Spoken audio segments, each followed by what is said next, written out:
nobody will write off our debts, because writing off debts means those countries actually going to their parliament, getting a vote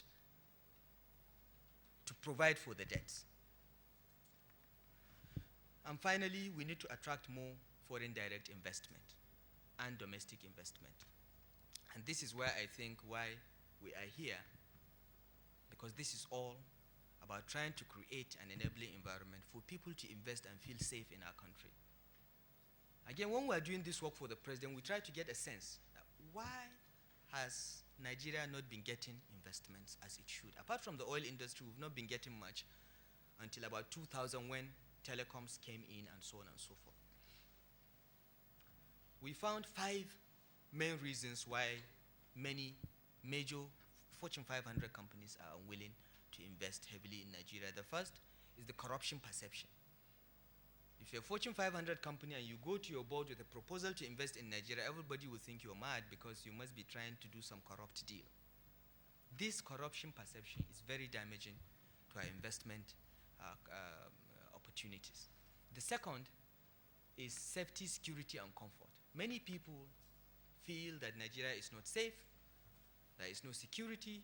In fact, if you read the travel advisories issued by US State Department, you'll think that the moment you land at Murtala Mohammed International Airport, you're going to get killed.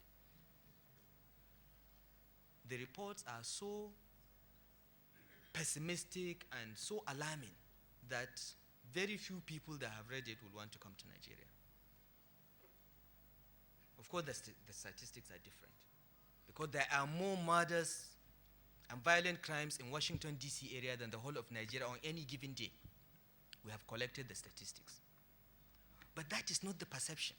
The perception is that Lagos is dangerous and you get killed easily. The third constraint, of course, is power supply and other infrastructure. But power is the big issue. And we have not made much progress in power in the last 5 years. We have made some progress, but not much. And that has to be addressed. Hopefully, the power sector reform bill will facilitate that. We also have an unfriendly bureaucracy and unclear rules. And the rules are designed to be unclear because they allow for discretionary interpretation and corruption. And businesses don't like that. They like clear rules, clear costs, so that they can factor that as cost of doing business. And finally, smuggling and policy reversals. Smuggling is killing many of our businesses. Our textile industry has nearly died because of dumping from Asian countries. Our livestock industry nearly died because of smuggling. And this is a big issue because nobody in the world has solved smuggling as a problem. We are trying to reduce it. And we have to keep working hard. And then we change policies quickly. Businesses complain about that. Today you say this, tomorrow you say that. And we need to change that. Now, what is PPL and Filmo's role in all this? If you look at the constraints I mentioned, you can see where companies like Filmo play a role in addressing each one.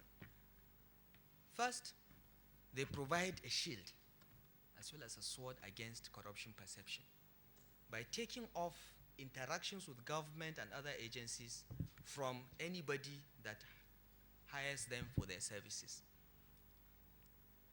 Second, they enhance safety by providing security services, they provide generators and all that. So they make, once you come in and you are their client, some weight is taken off your back. You don't have to go to NEPA, you don't have to negotiate with NITEL. Well, thank God NITEL now is one of the options, thanks to the deregulation that we did in the last 4 years. They also bridge gaps in supply, power supply and other infrastructure. They navigate the unfriendly bureaucracy and sometimes the unclear rules, so that as a businessman, you get on with your business and you leave these logistic problems to them. And finally, they provide relief against the unstable policy environment. And this is where I think companies like Filmo are very important and form part and parcel of our economic reform efforts. Because government can make big policy pronouncements, but at the end of the day, it is small businesses that respond to those policy pronouncements and actually create the enabling environment that people have confidence in. And this is why, Fatima, I congratulate you, and I wish you all the best. And I'm sure you'll succeed because, as Alero said, your passion, your competence, your dedication to your work, and the network that you have, collecting all these people here for 1 or 2 hours is no easy task. But you've done it because we believe in you. I don't know how much Aliko's time is per hour. I am not very expensive. But having Aliko sit here for 1 hour is a great pleasure. And I thank you very much for bringing us together. Now, what are our hopes and our dreams and the reality?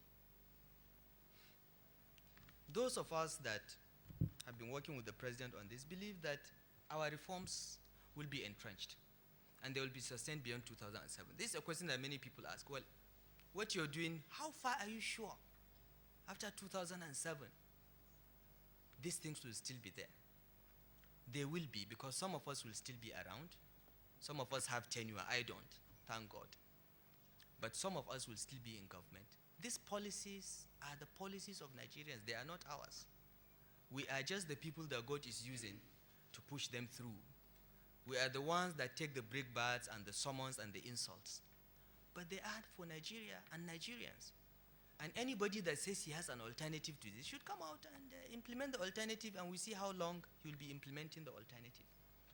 So we are not worried about 2007 and beyond, because we think that we may lose a few months of indecision, but these reforms will be sustained. And our private sector will respond and will grow from strength to strength, creating the jobs we need. It's not the government that will create these 3 million jobs that we need every year. It is the private sector. But we need a public service that works to be able to do that. And I think at the end of our tenure, our public service will be lean, it will be skilled, it will be well paid, and will be reoriented to be helpful to business rather than constitute a hurdle and a toll gate of corruption for business. And finally, we are confident. It is more than a dream. It is more than a hope. It is our reality that Nigeria will overcome its challenges and it will be strong. And then all hardworking Nigerians will prosper. Thank you. Thank you very much, Mr. Minister, for a very powerful presentation. It's always refreshing listening to you. The next item on the agenda of the program is introduction of FilmoRealty by Fatima Wali-Edu. I wouldn't say I know Fatima Edu as long as the minister did, but we also come a long way. I met Fatima for the first time as a colleague in Cosmocop. And after that, we have continued in this relationship when participants started as their legal advisor, and I've been with her ever since. 2 years ago, she deemed it worthwhile to invite me to her board, and we have been working together to see how we can take participants and Filmo now to the next level of our vision. Fatima Edu is a graduate of both architecture and urban studies from University of Minnesota, United States. She holds an MSc in Economics and Management of Construction from University of London. She's an active member of International Facilities Management Association. She has, from my own working with her, a very pleasant woman, ambitious, she has vision.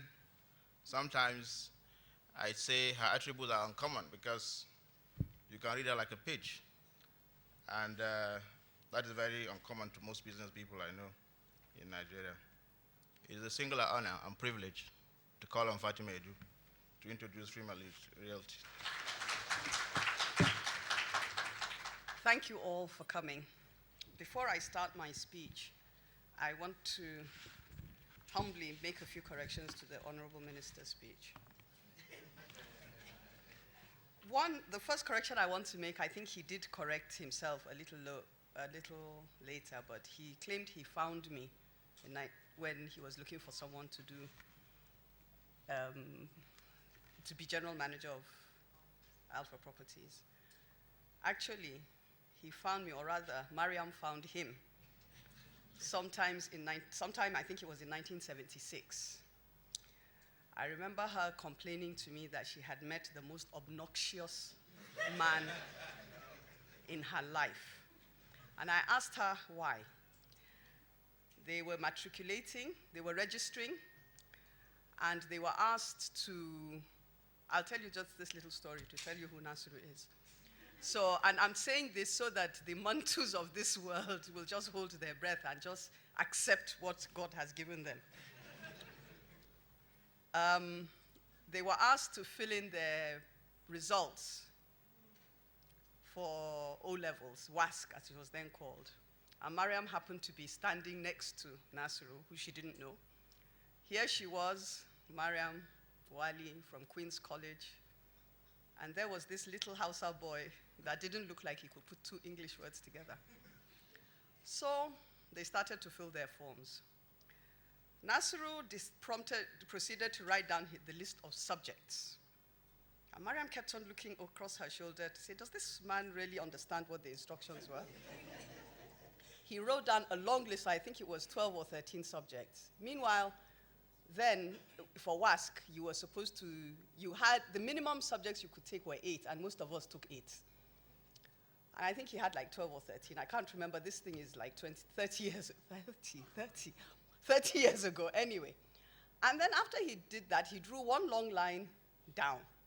So Mariam couldn't hold herself, and she turned to him and said, excuse me, you're supposed to write only the subjects that you took. And against each subject, you should write your grade. Nasiru looked at her with contempt and said to her, I took 13 subjects and I got a 1 in every single one.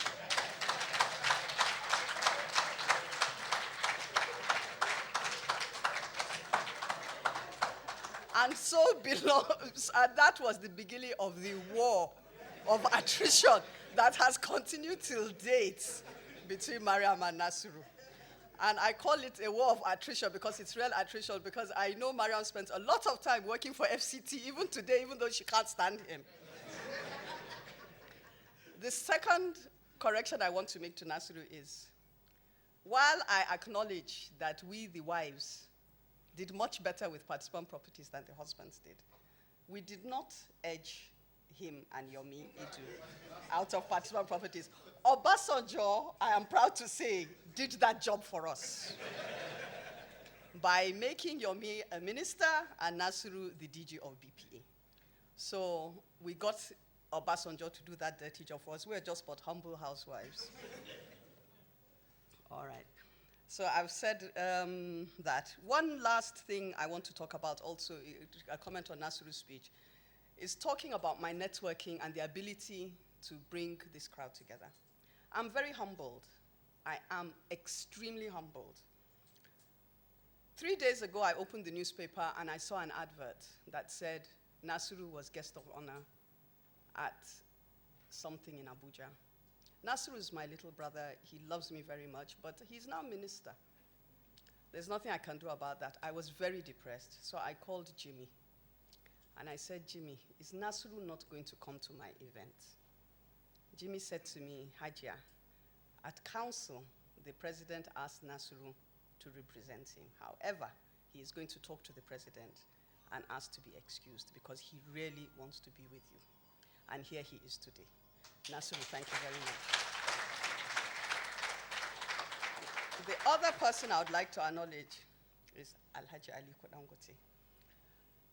I have been telling him about this thing, but somehow Aliko has not been listening to me because he has too many things on his mind. Finally, 3 days ago, I spoke to Aliko. Aliko, sure you are in town. You have to be there. He said, when is this your thing again? I said, on Thursday. He said, Fatima, I'm sorry, I have a meeting in India on Friday. I said, Aliko, you can't do this to me. He said, but I have a meeting in India at 4 o'clock. So unless you, so I have to leave on Wednesday. I said, Aliko, please now. He didn't answer me. 2 days ago, I sent him a text saying, yeah, which means how now? He didn't reply my text. I was too scared to call. Finally, I summed up the courage yesterday, I think it was. And I said, Aliko, are you going to be at my function? He said, Fatima, I've tried everything I can. Unless you know someone in Emirates, how can Fatima be finding someone in Emirates for Aliko? Because I cannot make it to India by 4 o'clock. There are just no flights. I said, Aliko, I'm going to cry. He said, are you serious? I said, yes, Aliko. He said, okay, I'll see what I can do. I waited. I didn't hear. Finally, I called Aliko yesterday evening. He was the grumpiest he's ever been with me in his life. Yes? Are you going to be here? Fatima, because of you, I'm missing my meeting. I said, so that means you're going to be here. But I called that meeting. I called it. I said, Aliko, they can wait for you. Why should they wait for me? I called that meeting. I said, Aliko, sure you'll be here. That he slammed the phone on me. Anyway, he's here. So Aliko, thank you. So now I'll continue with my speech. I know this is supposed to be a professional event, but please forgive me if I get personal.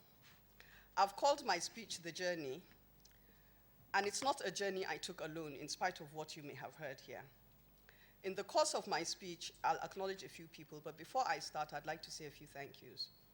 First, to Allah subhanahu wa ta'ala, who has so blessed me in every respect.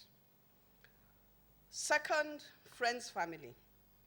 I really don't know the difference between the two because I have sisters, brothers, a mother, children, and stepchildren, and indeed in-laws on both sides that I'd much rather call friends. On the other hand, I have friends. I will hazard to mention a few. I'll mention Alero. I'll mention Muni, who isn't here today. I'll mention Angela, who is ably represented by Nee. I'll mention Nene. I won't tell you my conversation with her this morning. I'll mention Biodu. Mentioning these people is not saying that anybody else is less, but I just want to say that these 5 people are my family. I would also tell you that there's so much family that one particular one has given me her parents.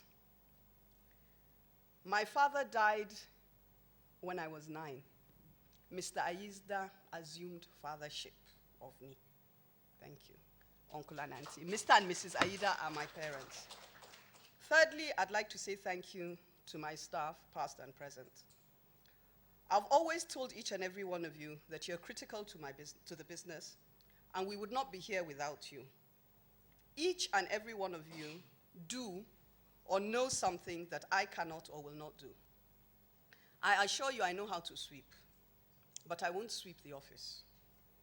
I may not know how to ride a bicycle or a motorcycle, but I could probably take a taxi to dispatch my letters.